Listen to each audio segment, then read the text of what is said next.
செத்தவனை போல விழுந்த இந்த வாலிபன் இப்பொழுது அவர் கைப்பிடிச்சு தூக்கி நிறுத்துகிறார். பைபிள் சொல்லுங்க, உடனே அவன் எழுந்திருந்தான்.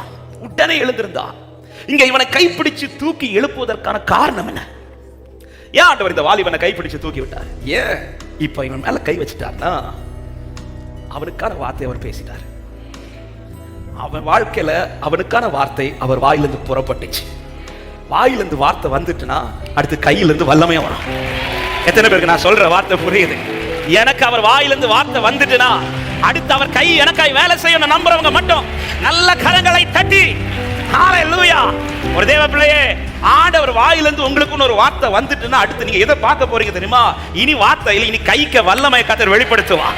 எனக்காய் சில விஷயத்துல கர்த்தர் வார்த்தையை பேசி இருக்கிறார் என்றால் சீக்கிரத்தில் அவருடைய கரம் எனக்காய் தொட போகிறது. சீக்கிரத்தில் அவருடைய கரம் எனக்காய் கிரியை செய்ய போகிறது. விசுவாசிக்கிறவங்க ஆமென் சொல்லுங்க பார்க்கலாம். ஹalleluya. அவனுக்காக அவர் பேசிட்டார். அவர் பேசினதுனால இனி அவன் செத்து போனா அந்த வார்த்தையும் செத்துரும். இனி அவன் எழும்பாம போனா அந்த வார்த்தையும் செத்துரும். அவர் பேசினது வீணாயிரும். என் ஆண்டவர் வெறும் வாக்கு பேசுகிற தெய்வம் அல்ல.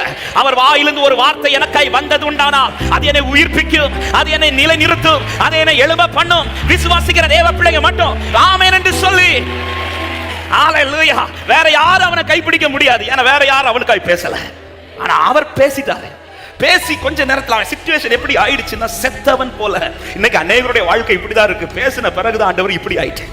வார்த்தை வருவதற்கு முன்பாக நான் இருந்த நிலையை விட வார்த்தை வந்த பிறகு நான் இன்னைக்கு இருக்கிற நிலைமை எப்படி எல்லாரும் இப்போ இவனை பார்த்து சொல்ல தொடங்கிட்டாங்க. அவ்வளவுதான் முடிஞ்சிச்சு. இனி இவனால் எழும்ப முடியாது. அவன் செத்துட்டான். எனக்கு இப்படிப்பட்ட சூழலிலே இந்த வார்த்தை கேட்டுக்கொண்டிருக்கிற உள்ளமே, வாயிலிருந்து வார்த்தை வந்துட்டுனா கையிலிருந்து வல்லமை சீக்கிரத்தில் புறப்பட போகிறது. எத்தனை பேர் சொல்ல போறீங்க, எனக்கு வாக்கினால் சொன்னதை அவர் கரத்தினால் நிறைவேற்றுவார்?